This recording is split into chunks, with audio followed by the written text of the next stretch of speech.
To work a yarn over, or sometimes abbreviated YO in your knitting pattern, is pretty simple. It's often used in lace. And what you'll do is you'll knit up to the point where your pattern calls for you to yarn over. And instead of doing anything with the next stitch, you're just going to wrap your yarn around your needle as if you were knitting. So, you know, when you normally knit a stitch, you bring your yarn around the needle and pull it through. In this instance, you're not going to go into any stitch. You're just going to bring your yarn around the needle. And then you go in and knit your next stitch. And that was you making a yarn over. That's all there is to it. So knit up to the point when you need to yarn over. Wrap your yarn around the needle. And then continue on your way.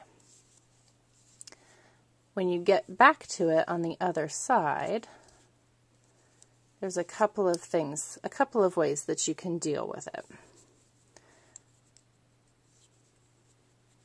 The first way is the way that you'll be doing if you're making lace and you want there to be a hole.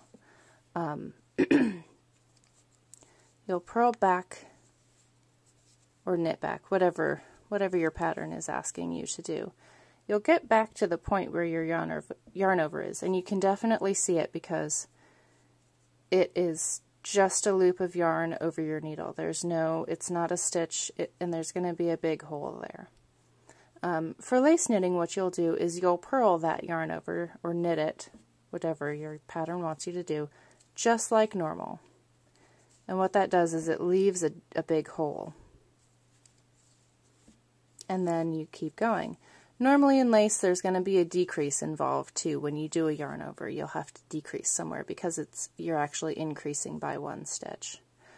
You can also use the yarn over just as an increase method, and even if you're not doing lace but you'd like to just increase a stitch. This is useful if you're knitting at a really tight gauge, for instance. But you don't want to leave that giant hole in your knitting when you make an increase. So when you get to your yarn over on the following row, you can either knit it or purl it, depending, through the back side of the loop. So instead of purling it through the front like normal, I'm going to go around and pick up that back leg right there and purl that. And what that does is it twists the stitch closed a little bit, so that there's not so big a hole. There still is a hole, so it's really not an ideal method for increasing, but it's certainly useful in certain situations. Now, if you need to make a purl side yarn over, it's basically the same thing. You're not going to purl your next stitch. You're just going to yarn over. So you bring your yarn around. Wow, I'm a mess. You throw your yarn around the needle, but unlike knitting where you throw your yarn around the needle once and you kind of leave it toward the back, for a purl you need to come all the way back around to the front. So you wrap the yarn all the way around the needle. And as always, I apologize for how dumb my right hand is and how horrible I make English style throwing look. It's worse with purls. So we're on a knit side. Oops, I went right back into English continental.